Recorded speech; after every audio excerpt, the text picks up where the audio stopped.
우리 영상으로 온라인 예배하시는 분들도 건강하시기를 바랍니다. 요즘 코로나 때문에 많이 생활도 제한되고 외출도 제한되고 아이들도 나가지 못하고 집에만 있고 요즘 거의 힘든 것 같습니다.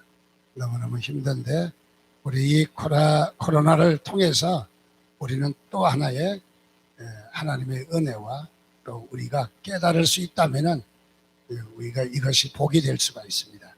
이 시간에 우리가 영상을 볼 터인데 다시 한번 우리가 깨닫는 또 반성하는 기회가 됐으면 좋겠다 하는 생각을 갖습니다. 영상을 보여주시기 바랍니다. 지금 세상은 믿는 자나 안 믿는 자나 다 같이 코로나19라는 역경 때문에 죽음의 두려움 가운데 떨고 있어요. 여러분, 우리가 어찌할 바를 모를 이때에 성경은 우리에게 어찌할 바를 알려주시고 계시네요. 바로 진짜 회개 기도입니다.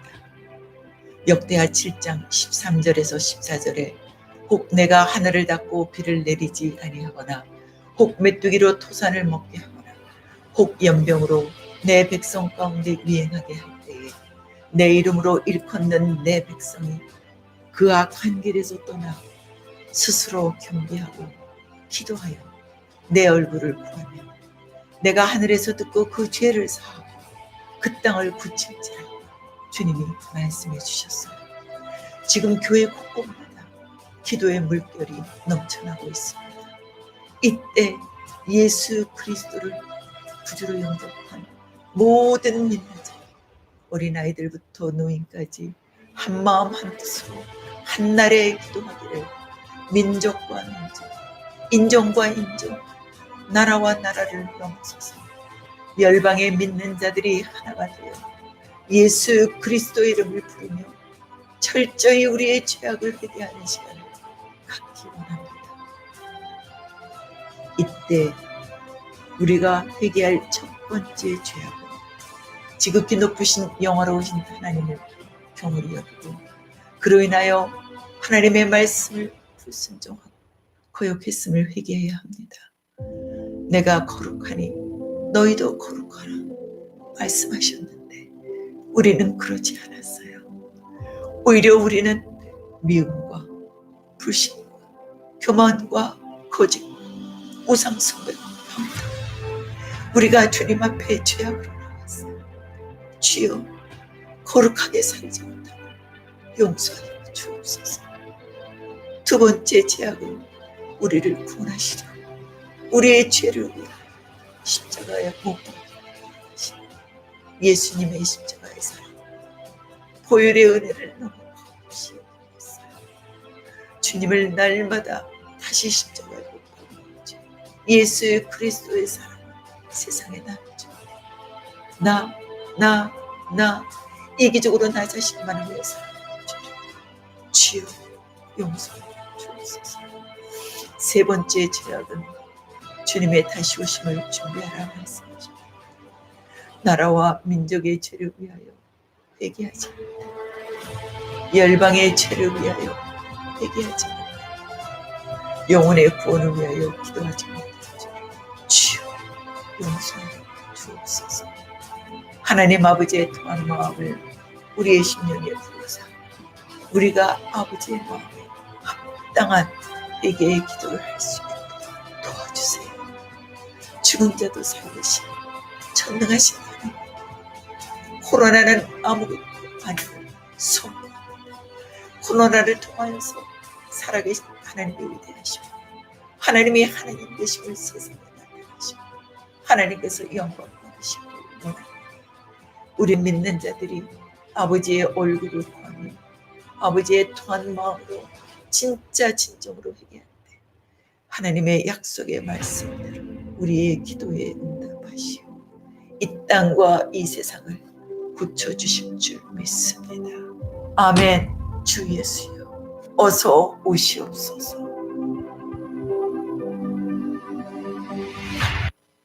코로나가 우리 이렇게 각성하며 우리가 더욱더 기도해야 될 제목인 줄 압니다. 특별히 한 가지 더 보태고 싶은 기도 제목은 우리 한국교회가 하나가 되지 않는다. 그래서 뭐 단체도 많고 또 대표하는 기관도 많고 그래서 누구하고 대화를 해야 될지 모른다는 거예요. 정부에서는요. 그래서 우리 교회가 우리 기독교회가 힘이 많이 약해진 것 같아요. 또 우리 교회에도 믿음으로 하나 되자면 딱 이렇게 뭉쳐야 되는데 보면은 자기 주장하고 자기 이야기하고 또 자기의 생각들을 가진 사람만 따로 이렇게 모이고 그러다 보니까 우리 한국교회가 힘이 많이 약해진 것 같아요. 네, 오늘 우리 이 코로나라는 이런 전염병을 통해서 우리가 잘 받아들이면은 은혜가 될 것이고 위기가 곧 기회이거든요. 이럴 때 우리가 신앙을 키우는 기회가 됐으면 좋겠다 하는 뜻으로 이 시간 우리 한 목소리로 우리 주신 기도 제목과 함께 우리 통성으로 기도하고 제가 마무리 기도하도록 하겠습니다. 기도합니다. 하나님 아버지, 특별히 이 한 시간 주님 앞에 간구합니다. 이렇게 코로나 바이러스로 말미암아 전 세계에 이 재앙으로 벌벌 떨고 어려운 가운데 아버지 많은 이런 생활과 사업과 학교가 문을 닫고 어려운 지경 가운데 있습니다. 하나님, 이 한 시간 주님 앞에 다시 한번 우리의 마음을 내어놓으며 기도합니다. 하나님이여, 우리가 하나님께 울며 부르짖어 주의 얼굴을 구하며 회개하게 하시고 아버지 하나님이여, 이 땅에 참으로 주님의 영광 나타나지 못한 우리의 모습들을 다시 한번 주여 기억하여 주옵소서. 하나님이여, 이 땅 위에 하나님의 도우심이 있게 하시고 하나님의 더더구나 이 땅에 하나님을 고치셔서 하나님의 이럴 때 더욱더 하나님을 구하는 하나님 앞에 아버지 하나님 다시 새롭게 다짐하는 우리의 삶이 되게 하여 주옵소서. 오늘도 아버지 예배 가운데 함께하여 주옵소서. 예배 후에 지금 축복하시고 하나님의 일하심을 아버지 있게 하여 주옵소서. 주여 감사드립니다. 하나님 은혜를 감사합니다. 특별히 이렇게 코로나 바이러스로 말미암아 전 세계가 어려움과 두려움 가운데 있지만은 하나님여 지켜주심을 감사합니다. 하나님여 주님께서 일하실 것을 믿습니다. 주님께서 살아계신 하나님이 이심을 믿습니다. 하나님여 이 한 시간 저희들이 다시 한번 다짐하는 것은 이 재앙으로 말미암아 저희의 모습을 다시 한번 살펴보기를 원합니다. 하나님 앞에 바로 서지 못하며 겸손하지 못하며 죄악과 하나님을 떠나 있는 또는 하나님을 경외하지 못하는 우리의 모습들을 회개하게 하시고 하나님여 더욱더 주 안에서 견고하게 서게 하여 주옵소서. 아버지 하나님여 그로 말미암아 한국교회가 더욱더 힘있게 하시고 세계교회가 이단들로 말미암아 수치를 당하지 않게 하시며 우리가 더욱더 이 땅 위에 영향력을 나타나게 하여 주옵소서. 그래야므로 말미암아 이 땅에 코로나 바이러스는 물러가게 하시고 제거되게 하시고 모든 이 고통 가운데서 어려움을 당하는 자들을 회복시켜 주옵소서. 참으로 더럽고 악하고 게으른 이 사탄의 이 모습들을 다시 한번 주님 깨끗하게 하시고 이 땅에 주님께서 일하시옵소서. 참으로 이 땅에 이단들이 이렇게 여러 가지 좋지 않는 이런 모습들을 나타내고 있습니다. 하나님이여 이 한 시간 주께서 일하시고 모든 이단의 잘못된 사상과 잘못된 모든 교리와 잘못된 모든 이 행위는 다 제거되게 하여 주옵소서. 그러므로 말미암아 하나님이 일하시는 기회가 되게 하여 주옵소서. 감사드립니다. 일하실 것을 믿습니다. 예수님의 이름으로 기도드리옵나이다. 아멘. 특별히 이 코로나로 말미암아 이단들이 극성을 부리는 모습들이 우리가 볼 수 있는데 신천지 또 만민중앙교회 또 은혜의 강 거기도 건전한 교회는 아닙니다. 바로 그런 데서부터 이제 많이 전염병을 옮기게 되었고 또 기존 교회에서는 수련회를 한 교회가 주로 이렇게 많이 이렇게 확산이 되었다. 합숙훈련 식사하는 것이 좀 자제돼야 되겠다 하는 것을 좀 느껴지게 됩니다. 어쨌든 이단들로 말미암아 우리 교회도 먹칠을 많이 한 것 같습니다. 우리 교회가 이 세상 사람들이 함께 싸잡아서 비난하고 또 이렇게 평가하지 않을까 하는 그런 두려움도 있습니다. 많이 기도해 주시고 모든 이단의 세력이 제거돼야 되는데 또 이로 말미암아 이단들을 다시 한번 들추어내고 제거하는 기회가 되었으면 합니다. 오늘은 우리가 하나님의 말씀을 보면서 속사람을 가꾸는 훈련, 즉 속사람을 잘 성장시키는 훈련이 뭐가 있느냐 하는 것을 말씀을 좀 찾아보려고 합니다. 특별히 성경에서는 우리 인간을 여러 가지로 이야기합니다. 뭐 피조물이다고도 이야기하고 하나님의 형상이다라고도 이야기하고, 그래서 하나님 인간을 여러 가지로 표현하는 이런 표현들이 많이 있습니다. 저는 오늘 우리 성경에서 우리 인간을 잘 설명하는 것, 인간의 잘 존재와 또 인간의 본질적인 모습을 잘 설명해 주는 두 가지를 오늘 말씀을 좀 찾아보려고 합니다. 먼저 에베소서 4장 22절에서 24절 말씀을 보면 너희는 유혹의 욕심을 따라 썩어져 가는 구습을 따르는 옛사람을 벗어버리고 오직 너희의 심령이 새롭게 되어 하나님을 따라 의와 진리의 거룩함으로 지혜심을 받은 새 사람을 입어라. 여기에 말씀에는 우리 사람을 옛사람이 있고 새 사람이 있다, 이렇게 구분을 지었어요. 우리 사람은 똑같은 사람이 아니라 한 종류의 사람은 옛사람이다, 또 한 종류의 사람은 새 사람이다, 이렇게 구분을 지었습니다. 이 옛사람과 새 사람의 구분은 어디에 있는가, 기준점이 뭔가 살펴봤더니 다름이 아니라 예수 믿기 이전의 인간의 모습을 옛사람이다, 그렇게 말했어요. 즉 예수 안 믿는 사람은 옛사람이다 라고 구분을 지은 것이죠. 그리고 예수를 믿고 난 뒤에 변화된 새로운 인간의 모습을 새 사람이다 라고 이렇게 말을 한 것을 발견할 수 있습니다. 그러니까 여기에 옛사람과 새 사람의 기준은 예수를 믿느냐 안 믿느냐, 이걸로 판단 기준이 서는 것을 발견할 수가 있습니다. 그래서 우리는 신앙의 유무에 따라서 바로 옛사람과 새 사람을 명백하게 나누는 바로 이런 모습입니다. 두 번째로 우리 인간들을 본질적인 모습을 설명해 주는 말씀은 고린도후서 4장 16절입니다. 여기에 말씀해 보니까 그러므로 우리가 낙심하지 아니하노니 우리의 겉사람은 낡아지나 우리의 속사람은 날로 새로워지는도다. 즉 여기에는 겉사람과 속사람이 있다. 자, 그래서 겉사람과 속사람이라는 것으로 표현되고 있습니다. 겉사람은 낡아진다. 겉사람은 본질이 낡아지는 것에 있고 속사람은 날마다 새로워지는 바로 이런 특징이 있다 하는 것을 말해주고 있습니다. 그래서 우리에게는, 우리 인간에게는 바로 이 겉사람이 있는 동시에 속사람도 있다.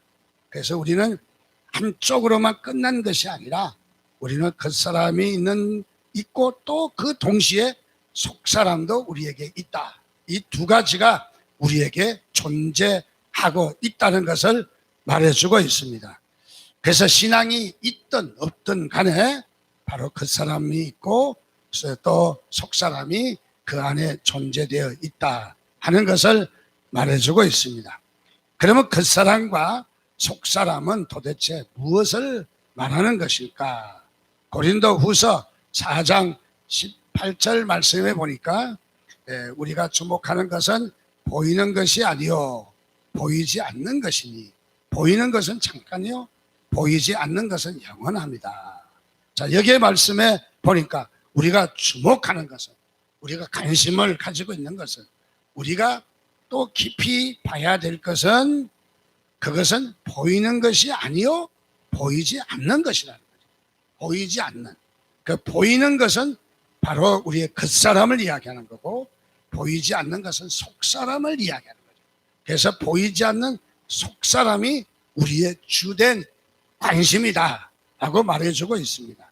그래서 하나님께서 창조하신 이 세상에는 바로 인간의 육안으로 볼 수 있는 보이는 세계가 있고, 또 육안으로 볼 수 없는 보이지 않는 세계도 있다. 자, 그래서 인간은 보이는 세계 안에서 살아가지만은 그것은 곧 물질의 세계고, 또 하나님께서 창조하신 물질의 세계이기는 합니다. 그러나 이 물질 세계에서 우리는 육안으로 이 또 물질 세계를 통해서 하나님은 볼 수 없다라는 사실입니다.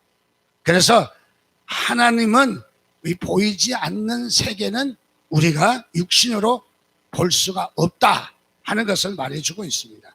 그래서 보이지 않는 이 세계에 보이지는 않지만은 우리가 보이지 않는 세계에 또 우리가 존재하고 있다는 것도 성경이 말해주고 있는 바로 그런 부분입니다.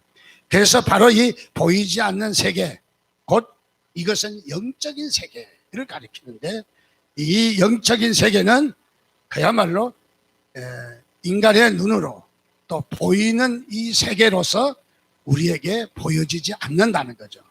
육신의 세계로서 겉사람으로는 이 영적인 세계가 보여지지 않는다는 거죠. 영적인 세계를 보이기 위해서는 바로 이 그야말로 영안이 열려지게 될 때, 영안이 열려지게 될 때, 그때에 우리가 영적인 세계를, 보이지 않는 세계를 볼 수 있다는 것이죠. 즉 하나님을 볼 수 있다는 것이죠. 그래서 이 영적인 세계, 보이지 않는 세계는 하나님이 통치하시는 세계고, 하나님께서 바로 역사하는 세계가 바로 이 보이지 않는 세계를 가리키는 것입니다. 그래서 예수를 믿고 나면 우리에게는 영안이 열려지게 되는데, 이 영안이 열려짐으로 우리가 보이지 않는 세계가 보이기 시작합니다. 그래서 이 보이지 않는 세계가 보이면서 또다시 보이는 세계가 그것이 전부인 줄 알았는데, 보이는 세계도 새로운 세계인 것을 또 발견하게 돼요. 그래서 우리가 영안이 열리게 되면 영안만, 영적인 눈만 열어지는 것이 아니라 보이는 세계, 육적인 세계도 전에와 다른 모습의 세계가 보여지게 되는 것이죠. 그래서 하나님의 은혜가 임하면은 하나님의 나라도 보이지만은 이 땅에 육신의 세계도 달리 보이는 거예요. 그래서 은혜를 받고 나면은 똑같은 산천 초목이고, 똑같은 이 사람인데, 똑같은 교회인데 다르게 보이잖아요. 그래서 감동이 있고, 와, 저렇게 자연이 아름답고, 저렇게 자연에 그야말로 이렇게 참 이 자연의 아름다운 이 모습들을 볼 수 있게 되는 것은 육신의 눈으로 보는 것 갖고는 만족하지 않다는 거죠. 우리의 영안이 열려지면 이 육신의 세계도 달리 보이는, 가치가 있게 보이는 바로 그런 이 영안이 열려지게 되는 것이죠. 고린도서 4장 16절은 바로 우리의 속사람은 날로 새로워진다. 즉 다시 말하면 이 말씀은 우리의 속사람이 새로워져야 될 것을 말해주고 있습니다. 우리가 기대하는 바는 바로 우리의 속사람이 새로워지는 거예요. 그게 우리의 목표이고 우리의 어쩌면 추구하는 추구점이라는 것이죠. 우리가 속사람이 그야말로 성장을 해야 된다. 우리의 속사람이 날마다 새로워져야 된다 하는 우리의 이 성장의 목표가 우리에게 있는 것을 발견합니다. 탈무드에 보면, 유대인들의 지혜를 모아놓은 탈무드에 보면은 큰 슬픔을 당한 뒤에 사람들의 반응 세 가지가 있다 하는 것을 말해주고 있어요. 그 세 가지를 보면은 큰 슬픔을 당한 뒤에 이 세 가지 반응의 첫 번째는 바로 어떻게 반응하느냐, 바로 다름이 아니라 큰 슬픔을 당했을 때 큰 소리로 울부짖는 사람, 즉 다시 말하면 절망적인 상황만 보고 견딜 수 없는 몸부림을 치는 사람을 가리키는 거죠. 위기를 만나면은 절망하고, 또 이런 위기를 만나면은 이런 절망적인 상황에서 통곡의 몸부림을 치는 사람이 있다. 첫 번째 사람은, 두 번째 사람은 어떤 사람이냐? 두 번째 사람은 잠잠히 슬픔을 이겨내는 사람도 있다. 이것은 뭐냐면 슬픔을 당했을 때 참고 이겨내는 사람. 그래서 묵묵하게 고통은 있지만은, 아픔은 있지만은 이겨내는 사람. 그래서 어쩌면은 잘 참고 이겨내는 사람이 있다 하는 것을 말해주고 있어요. 세 번째는 이런 사람이 있다는 것입니다. 세 번째 사람은 이런 슬픔을 당했을 때 거기에 빠지지 않고 슬픔이라도 이 슬픔을 이겨내고 찬양하고 기뻐하는 사람이 있다. 찬양하고 기뻐하는 사람. 자, 이 사람은 똑같은 사람이지만은 속 사람의 상태에 따라 사람마다 다르게 나타난다는 거죠. 어려움을 당할 때 어떤 사람은 어려움 뒤에 있는 이면에 그 하나님을 보지 못하고 통곡하는 사람이 있는가 하면, 어떤 사람 하나님은 보고 참기는 참지만은, 그러나 세 번째 사람은 하나님을 보고 오히려 하나님이 하시는 일을 보고 명확하게 하나님을 찬양하는, 하나님을 이렇게 찬양하는, 오히려 이런 어려움 중에도 기뻐하는 이런 사람이라니 있다는 것을 말해주고 있습니다. 즉 속 사람의 상태에 따라서 이렇게 반응이 달라지게 된다는 거죠. 자, 그래서 우리의 속 사람이 성장하면 할수록 우리의 닥쳐진 환난과 위기를 보는 눈이 달라진다. 우리가 속 사람이 성장할수록 우리의 삶의 그 태도가 달라진다는 거죠. 그리고 태도가 달라지기 때문에 우리의 그 삶의 반응이 달라지고, 또는 그런 위기 가운데도 오히려 기뻐하고 감사할 수 있는 사람이 된다 하는 것을 말해주고 있습니다. 자, 그러면 오늘 우리가 이 속사람의 이것을 잘 우리가 성장하고 속사람을 잘 우리가 훈련을 하면은 영적인 능력이 임하게 돼요. 영적인 능력. 영안도 열리지만은 영적인 능력이 임하게 되고, 만약에 우리가 이런 속사람을 잘 훈련하지 아니하면 믿음이 제자리에 있던가 아니면은 퇴보할 수도 있다는 것입니다. 퇴보할 수. 그래서 저분이 옛날에는 믿음이 참 좋았는데 요즘에는 저분이 교회도 안 나가고 믿음이 없다 하는 것은 영적인 눈은 뜨기는 떴지만은, 그러나 이 영적으로 속사람이 성장하지 않기 때문에 보다 나은 진일보 하지는 못하는 바로 그런 경우인 것을 말해주고 있습니다. 자, 그러면 우리는 속사람을 꾸준히 훈련을 해야 합니다. 우리의 속사람을 보이지 않는, 우리가 보이는 것만 붙들고 살 것이 아니라 보이지 않는 것을 붙잡고 그것을 훈련해야 돼요. 내버려 두면 안 된다는 것이죠. 그래서 우리가 속사람을 훈련하는 방법 세 가지를 간단하게 말씀드리겠습니다. 첫 번째로 우리 속사람을 훈련하려면 어떻게 해야 되느냐? 성령으로 사는 훈련을 해야 돼요. 성령님과 함께 사는 훈련. 성령님과 그야말로 우리는 같이 사는, 성령님을 초대하고 성령님을 인정하고 성령님을 의지하고 성령님과 교제하고, 그래서 우리가 성령님과 교제하지 아니하면은 우리가 그야말로 속사람이 성장할 수 없다는 거예요. 우리의 속사람이 성장하려면은 바로 우리가 성령님을 의지해야 된다. 그래서 날마다 여러분들 성령님을 의지하시기를 주님의 이름으로 축원드립니다. 속사람은 성령님의 음성을 들어요. 속사람은 성령님과 밀접한 관계가 있어요.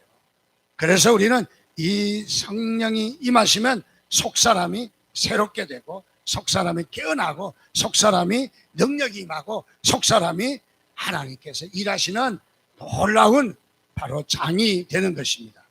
그래서 우리는 이 성령님의 임하심이 너무너무 중요한 것이죠. 요한복음 3장 3절 말씀에 보니까 사람이 거듭나지 아니하면 하나님 나라를 볼 수 없다 그랬습니다. 거듭난다는 말은 무슨 말이냐? 거듭난다는 말, 다시 난다는 말이죠. 거듭난다. 다시 태어난 것을 두 번 다시 난다. 그리고 거듭난다라는 말은 위로부터 난다 하는 뜻이 있어요. 자, 위로부터 난다. 이것은 무엇을 이야기하냐면 위는 하나님의 나라를 이야기해요. 위는 하나님의 세계를 이야기하는 거예요. 자, 그래서 우리가 위로부터 난다는 하나님으로부터 난다. 그러니까 우리가 이 하나님의 성령님이 우리에게 임하셔서 우리가 거듭나야만이 하나님의 나라를 볼 수 있다 하는 것을 말해주고 있습니다. 역시 3장 6절에는 그렇게 이야기합니다. 육으로 난 것은 육이다.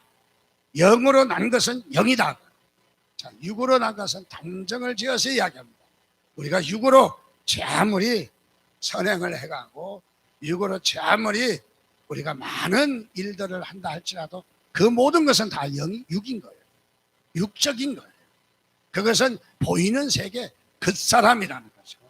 그래서 우리 보이는 것으로 아무리 치장을 하고 수도를 하고 우리가 어떤 훈련을 하고 고행을 하고 몇백 개의 계단을 무릎으로 기어서 그야말로 추위 가운데도 벌벌 이 눈밭에 무릎 꿇어 앉아서 빌고 수도를 하고 그 뾰족한 바위 꼭대기에서 수도사들이 수도를 한다 할지라도 그걸 육으로 하면 육인 거예요. 절대 그것이 영이 될 수 없다는 거예요. 우리는 어떻게 영으로 해야 된다는 거예요. 영으로 해야 영의 것이라는 것을 말해주고 있습니다.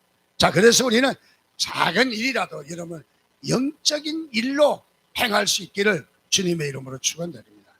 그래서 영적인 사람이 돼야 되고 영적인 말을 해야 되고 우리가 영적인 삶을 살아야 되고 바로 성령과 동행하는 삶을 살아야 똑같이 농사를 져도 똑같이 숨을 쉬어도 똑같이 일을 해도 똑같이 사업을 해도 똑같이 거래처와 이 마케팅을 한다 할지라도 한 사람은 육적인 일이고 한 사람은 영적인 일이 될 수가 있다는 거예요. 어떻게 영으로 하면 되는 거예요. 영으로 하면. 그래서 우리는 영으로 하면은 그게 영이 되는 거예요. 어떤 사람은 육으로 하는 거예요. 영적인 일인데 육으로 하는 거예요. 그것은 육이라는 것이죠. 자, 그래서 우리는 얼마나 영으로 하는가. 그래서 우리의 모든 삶에 영적인 삶이 풍성하게 나타나시기를 주님의 이름으로 축원드립니다. 갑자기 우리 백설공주 이야기가 생각이 납니다. 백설공주가 독이 들어있는 사과를 먹고 깊은 잠에 빠졌다는 이야기입니다. 7 난장이들이 정성어린 보살핌으로 생명은 보존할 수는 있었지만은 아직 잠에서 깨어나지 않았습니다. 그때 먼 나라에 백마를 탄 왕자가 나타납니다. 그리고 그 왕자가 입맞춤으로 백설공주가 깊은 잠에서 깨어났다는 이야기죠. 바로. 자, 이런 이야기지만은 우리가 다시 한번 생각해 보면 우리의 속사람이 깊이 잠들어 있었습니다.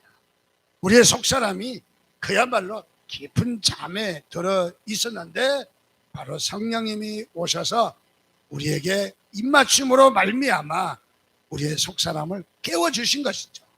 그래서 우리의 속사람이 바로 이 눈을 뜨게 되고 속사람이 영안이 열리게 되고 하나님 나라를 볼 수 있게 되고 그래서 우리 속사람이 바로 이렇게 움직이는 우리 생명을 갖게 되었다 하는 것을 말해주고 있습니다. 자, 그래서 우리는 에베소서 3장 16절 말씀같이 그의 영광의 풍성함을 따라 그의 성령으로 말미암아 너희 속사람을 능력으로 강건하게 하시오며 그의 영광의 풍성함, 그의 뜻에 따라 그의 계획에 따라 그분의 이 말씀에 따라 우리에게 무엇하시기를 원하시냐면 속사람이 강건하게 되기를 원하신다. 이게 하나님이 저와 여러분들을 향한 바로 하나님의 뜻인 것을 믿으시기를 주님의 이름으로 축원드립니다. 자, 그래서 우리는 무엇을 해야 되느냐? 속사람을 훈련해야 됩니다. 어떻게? 성령으로 사는 훈련을 해야 됩니다. 그냥 사라지지 않는다는 것이죠. 우리가 성령으로 사는 훈련을 끊임없이 해야 되는 거예요. 끊임없이 도전해야 돼요. 끊임없이 우리가 여기에 관심을 가지고 살아야 하는 것입니다. 그래서 우리는 성령님께 늘 민감해야 돼요. 성령님께. 그래서 우리는 항상 성령으로 하지 아니하면은 이것은 우리가 보이지 아니하는 영적인 세계가 될 수 없다는 것이죠. 그래서 우리 예배를 할 때에도 신령과 진정으로 해라. 신령이라는 말은 바로 성령으로 하는 거죠. 예배할 때도 성령으로 예배하는 거고, 우리가 무엇을 하든지 성령님의 그야말로 우리가 늘 민감한 관심이 있기를 주님의 이름으로 축원드립니다. 두 번째로는 우리가 속사람이 훈련하기 위해서는 어떤 훈련을 해야 되느냐? 위의 것을 찾는 훈련을 해야 돼요. 위의 것을. 우리가 거듭난다는 말은 위로부터 났다는 말이거든요. 우리는 어디로 났어요? 위로부터 났다는 거예요. 위로부터 났다. 위에는 하나님 나라는, 위에는 성령으로 났다는 말이죠. 우리는 위로부터 났기 때문에 위로부터 난 존재인 것입니다. 여러분 믿으시면 아멘 하시기 바랍니다.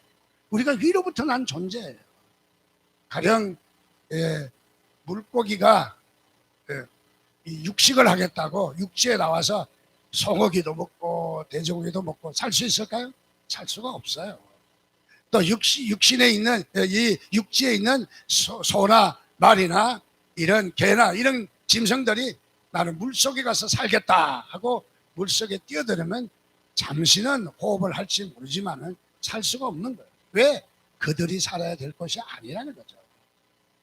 이런 짐승들은 이 땅에서 살며 호흡을 하며, 그리고 이런 이 육고기도 먹고 야채도 먹고 뭐 이렇게 먹고 살 수 있게 돼 있고, 물고기는 물을 먹고 거기서 살아야 되는 것이죠. 우리는 어떤 존재들이냐 말해주고 있습니다. 우리는 위로부터 난 존재인 것을 믿으시기 바랍니다. 우리의 고향은, 우리의 본향은 위인 거예요. 위에. 땅이 아닌 거예요. 그래서 우리는 자꾸 땅만 바라보고 살아요. 500원짜리 하나도 안 떨어집니다. 요즘은요. 땅만 우리가 보고 사는 게 아니라 위를 보고 살아야 돼요. 위를 보고. 그래서 우리는 위의 것을 찾는 우리의 삶을 살아야 합니다. 그래서 골로새서 오늘 본문에도 그러므로 너희가 그리스도와 함께 다시 살리심을 받았으면 무엇을 하라? 위의 것을 찾아라. 위의 것을 공짜로 준다라가 아닙니다. 위의 것을 찾으래요. 위의 것을. 마치 이 금을 캐는 사람들처럼 작은 그 양을 찾기 위해서 얼마나 그 금강굴에 들어가 고생을 하고 위험을 무릅쓰고 여기에 전력을 다합니까? 우리는 위의 것을 찾아야 합니다. 위의 것을 찾기 위해서 몸부림쳐야 합니다. 거기에는 그리스도께서 하나님 우편에 앉아 계시느니라. 위의 것을 생각하고 땅의 것을 생각하지 말라. 그래서 위의 것을 찾으라고 이야기를 합니다. 창세기 24장에 보면은 안타까운 이야기가 나옵니다. 그 얘기는 어떤 얘기냐면 에서가 팥죽 한 그릇에 장자의 명분을 파는 이야기입니다. 25장에 들어서서 야곱이 떡과 팥죽을 에서에게 주매, 에서가 산에 사냥을 갔다가 집에 돌아오니까 너무너무 배고파요. 그날따라 아마 사냥도 잘 안 됐던 것 같습니다. 그래서 배가 고파서 집에 오니까 야곱이 딱 기다리고 있는데 떡과 팥죽을 써서, 그리고 형 에서에게 이야기를 합니다. 배가 고파 굶주려서 눈에 그냥 아무것도 안 보이는 에서에게 다가가서 장자의 명분을 내게 팔면은 이 떡과 팥죽을 주겠다는 거예요. 에서는 배가 고픈데 지금 장자의 명분이 무슨 필요가 있느냐. 나는 지금 당장에 먹고 마시는 것이 급선무다 하고는 장자의 명분을 팝니다. 장자의 명분을 뭐 계약서를 어떻게 쓰는지는 모르겠지만 어쨌든 계약서를 써서 팔았습니다. 장자의 명분을 팔게 되었다는 말은 무슨 말입니까? 한마디로 이야기하면 장자의 명분을 가볍게 여겼다. 장자의 명분을 소중하게 여기지 아니했다는 거예요. 장자의 명분이 무엇입니까? 할아버지 아브라함과 아버지 이삭으로부터 내려오는 축복의 계보를 이을 사람이라는 거예요. 축복의 계보. 그리고 도무지 돈으로 계산할 수 없는 엄청난 영적 자산을 물려받게 되어 있는 것입니다. 그런데 여기에서는 안타깝게도 이 영적 자산의 가치를 볼 줄 몰랐다는 거예요. 사람의 성품으로 따지면 제가 보니까 에서가 훨씬 인간적이고 에서가 더 나은 사람 같아요. 야곱은요, 얼마나 인간성 못했는지. 야곱은 지가 차지하겠다고 아주 욕심쟁이, 그리고 자기가 해야 되겠다고 아주 어떻게 보면은 뭐 그냥 뱃속에서 나올 때부터 그냥 형의 발목질을 닦고 안 돼! 내가 먼저 가야 돼! 내가 그냥 인간적인 방법과 수단을 다 해봤잖아요. 그래서 예서는 별로 그렇게 잘못한 일이 많이 나타나지는 않는 것 같아요. 야곱보다. 자, 여기에 에서는 무엇이냐면 영적 가치의 중요성을 알지 못했다. 그러나 야곱은 비록 좀 성격은 아주 그 성격이 못되긴 했지만은 급하고 성질, 인간적인 부분, 인간적인 스타일로 일하는 그런 부분이 있지만은 그래도 놓지 않는 것은 하나님의 영적 가치를 소중하게 여겼다는 거예요. 하나님의 영적 가치를. 저는 이 야곱과 에서를 보면서 야곱처럼 거부가 되라, 저는 그렇게 말하지 않겠어요. 왜 이 말씀을 기록했겠는가? 그것은 영적 가치가 소중한지 알아라, 그걸 우리에게 말씀하지 않는가, 그런 생각이 들어요. 가장 중요한 것은 야곱이 훨씬 더 못났지만은 그러나 영적 축복을 받을 수 있는 것은 영적 가치, 이것을 놓지 않았다는 거죠. 영적 가치를 그야말로 추구하는 그런 야곱이었다. 어쩌면은 에서에게는 이런 고통이 따랐어야 될 거예요. 무엇이냐면 영적 가치를 갖기 위해서 배고픈 고통을 감수해야 했어요. 배고픈 그런 고통은 참아내야만 했습니다. 그런데 이 에서는 배고픈 고통을 참아내지 못했던 거예요. 뭐 때문에? 배가 고픈 것 때문에.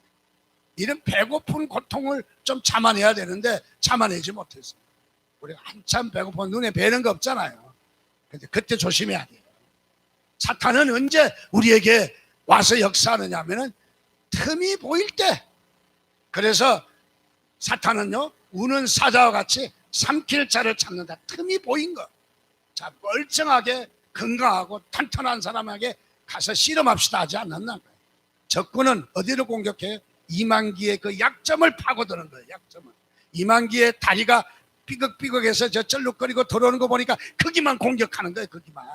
사탄은 약점을 공격하는 거예요. 약점. 자, 그래서 여기에 배고픈 이 배고픔을 이겨냈어야 되는 거예요. 오늘 우리가 이 땅에 살면서 우리가 약점이 있는 것은 우리가 감당해야 될 몫인 거예요. 약점을, 거기에 우리의 그 약점을 쉽게 우리가 거기서 넘어지면 안 된다는 거죠. 약점을 붙들고 실험을 해야죠. 실험을요.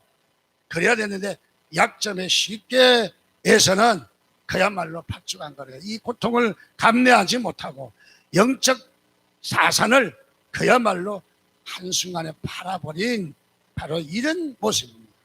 자, 그래서 에서는 영적 자산의 가치를 볼 줄 몰랐고, 그래서 팥죽 한 그릇에 그 엄청난 영적 자산을 팔아버린 사람이고, 야곱은 달랐습니다. 야곱은 그 장자의 명분이 가지는 것이 얼마나 가치 있는 일인가, 영적으로 가치 있는 일인가를 알았기 때문에 그는 수단과 방법을 가리지 않고 바로 영적 가치를 소유하게 되었다. 여기서 우리가 두 종류의 사람을 발견할 수 있어요. 하나는 에서형인 사람이 있고 하나는 야곱형인 사람이 있는 것 같습니다. 에서형은 어떤 사람입니까? 그 사람을 중심에 사는 삶입니다. 그래서 보이는 세계, 물질 세계의 가치를 추구하는 사람은 에서형 사람입니다. 다른 하나는 야곱형 인간이 있는데 야곱형은 속사람 중심의 삶을 사는 사람입니다. 그래서 늘 위의 것을 보고 영적 가치의 중요성을 가지고 영적 가치를 추구하는 바로 그런 삶을 살았다는 것이죠. 오늘 저와 여러분들도 야곱형 인간이 되시기를 주님의 이름으로 축원드립니다. 특별히 빌리그리암 목사님이 우리 20세기의 영적 큰 지도자이신데, 이 빌리그리암이 지금 작고하셨지만은 이 부흥운동을 일으키면서 이 그야말로 탄식하며 마음 아파하는 바로 그런 점이 있었습니다. 그것은 다름이 아니라 토마스 제퍼슨은 미국 독립선언문에 서명한 사람 아닙니까? 근데 이 토마스 제퍼슨이 그 독립선언문에다가 이런 말을 넣었다는 거죠. 행복 추구에 대한 문구를 넣었다는 거예요. 당연히 인간은 행복해야 되겠죠. 근데 이 행복 추구권에 대해서 이 독립선언문에 넣음으로 말미암아 미국 사람들이 이 행복을 본질적인 행복, 영원한 행복, 영적인 행복에까지 생각하지 아니하고 인간적인 행복을 추구하더라고요. 인간적인 것. 그래서 어떤 삶의 그 물질적인 행복 또는 삶의 이런 우리의 이런 보이는 세계의 행복을 추구하게 되었다. 그래서 그 문구를 넣음으로 말미암아 미국인들이 많이 삶의 질이 낮아졌다. 그런 얘기죠. 즉 삶의 1차적인 목적에 머물러 있다는 거예요. 2차적인 보이는 세계에 머물러 있다는 거예요. 보이지 않는 세계에 깊이 들어가지 않았다는 거죠, 미국인들이. 그래서 이 말 때문에 미국인들이 깊은 이 행복 추구의 세계가 깊은 곳까지 도달하지 못하고 있는 점을 안타깝게 여겼다. 바로 그런 말 같습니다. 그렇습니다. 우리는 속사람을 훈련해야 합니다. 이런 속사람이 성장해야 합니다. 속사람이 잘 단련이 되어야 합니다. 세 번째로 하나님께서는 우리의 속사람을 단련시키기 위해서 어떤 훈련이 필요하냐? 땅의 것을 버리는 훈련입니다. 우리가 취하는 것도 중요하지만 버리는 것도 중요합니다. 버리는 것. 21세기가 되면서 우리는 정보의 홍수화가 이루어졌어요. 컴퓨터로 말미암아 이제는 뭐 갑자기 핸드폰만 들고 다니면 다 통과가 되는 것 같아요. 거기 돈도 있죠, 지식도 있죠, 거기에 뭐 계산도 다 해주죠. 요즘 어려운 영어도 그냥 여기 하면 영어 회화가 다 되더라고요. 뭐 이런 정도까지 발전하는 바로 그런 겁니다. 그런데 이런 정보화 사회가 될수록 우리에게 또 한 가지는 버릴 줄 알아야 돼요. 가짜 뉴스. 또 우리 정보화를 보면서 우리가 뭐 유튜브나 우리가 이 방송이나 보면은 얼마나 가짜가 많은지 아십니까? 가짜. 진짜보다 가짜가 더 많습니다. 가짜가 많아요. 저는 이 방송 언론 통제를 좀 해보던 사람이라 언론의 기능을 방송국에서 이런 걸 좀 내가 조금 봤어요. 그때 당시만 해도 80년도만 해도 엄청나게 많아요. 지금은요 거의가 가짜로 보시면 됩니다. 진짜는 거의 없습니다. 그리고 설교나 이런 것도 보면 이단들이 많이 부려요. 이단들이. 그래서 여러분들 깨어 있어야 돼요. 함부로 아무거나 먹으면 안 돼요. 어떤 사람은 이단 걸 갖고 오는 사람도 있어요. 이단 걸. 목사님 은혜 받았어요. 아유, 그거 이단 거야. 그래서 이런 죄도 많이 있어요. 정보화 사회는 뭘 해야 돼요? 버릴 줄 알아야 돼요. 취할 것도 많지만은 버릴 것도 많아요. 버릴 것. 얼마나 잘 버리느냐. 참 중요한 것입니다. 그래서 오늘 본문 말씀 2절에도 땅의 것을 생각하지 말라. 땅의 것을 버려야 한다라고 이야기하고 있습니다. 그래서 우리는 이 버릴 것을 버리지 못함으로 말미암아 더 나은 영적 성장에 도달하지 못하는 이런 경우가 있다는 거죠. 알렉산더 대왕이 전쟁을 하는데 가는 데마다 승승장구하는 거예요. 전쟁을 잘하는 거예요. 군사들이 사기가 이루 말할 수 없어요. 그래서 전쟁에서 가는 데마다 큰 승리를 하게 되고 순식간에 물리치는 아주 참으로 군인들의 진군 속도도 많이 빨라졌습니다. 그런데 지금은 페르시아와 전쟁을 앞두고 있는데 도대체 군사들이 전진하지 않는 거예요. 속도감이 없는 거예요. 그리고 군인들의 사기가 다 이렇게 깔아앉은 거예요. 그래서 알렉산더 대왕이 내려와서 병사들이 왜 이렇게 사기가 없고 왜 이렇게 진군 속도가 늦어지는가 봤더니 그동안 전쟁에서 얻어진 노획물들이 한 보따리씩 들고는 이것 때문에 못 가는 거예요. 노획물 때문에. 왜? 첫째 무거워서 못 갈 것이고, 두 번째로 노획물들이 잊어버릴까 봐, 전쟁으로 가면 잊어버리잖아요. 잊어버릴까 봐 안 가려고 실실 빼는 거예요. 그래서 야, 이러다가 페르시아와 전쟁에서 지게 생겼다 싶어서 병사들을 다 집합시켜 놓고 가지고 있는 노획물들을 다 압수시켰어요. 그러고는 쌓아놓고는 불을 질러버렸습니다. 그리고 병사들이 불만이 대단한 거죠. 거기에 얻어진 금은 보화 여러 가지들 그야말로 노획물들이 다 불타버리고 없어지게 된 거예요. 그래서 병사들이 불평이 있었지만은 바로 그 뒤에 알렉산더 대왕이 조치를 내립니다. 뭐라고 내리느냐면 마지막 전쟁을 하고 난 뒤에 너희들이 가지고 있던 노획물보다 훨씬 더 많이 여러분들 보상하겠다 하니까 병사들이 그냥 막 이야 난리가 났어요. 사기가 충전됐어요. 그래서 그 충전된 사기를 가지고 페르시아를 무너뜨린답니다. 무엇을 말합니까? 우리에게 버릴 것을 버리지 않고는 승리할 수 없다는 거예요. 전쟁할 수 없다는 거예요. 우리가 버리지 않고는 얻어질 수 없다는 거예요. 제일 먼저 우리가 버리는 훈련이에요. 우리에게 밥그릇도 깨끗하게 씻겨져야 어머니가 밥을 한 그릇 떠주는 것처럼 우리의 그게 오물이 있고 찌꺼기가 있고 더러운 것이 있다면 어머니가 밥을 퍼주겠습니까? 퍼주지 않는다는 거예요. 자, 그래서 우리는 버리는 훈련이 너무너무 중요한 것입니다. 그래서 우리는 욕망, 교만, 우리는 어떤 우리의 세상적인 욕심 또는 교만 이런 것들을 우리가 버릴 수 있는 훈련이 끊임없이 필요하다. 끊임없이. 그래서 우리는 얼마나 잘 버리느냐. 특별히 1907년 우리가 우리 1907년 부흥운동이 일어났던 해이기도 하죠. 경기도 지역에 선교하던 사무엘 무어 선교사가 있었습니다. 이 선교사는 그야말로 이 양화진 묘역에 가서 보면은 이런 말이 쓰여 있습니다. 사무엘 무어 선교사, 예수 그리스도의 충성된 종, 아름다운 인격과 정신의 소유자, 또 한국인에 대한 헌신적인 사랑을 몸소 실천하셨다.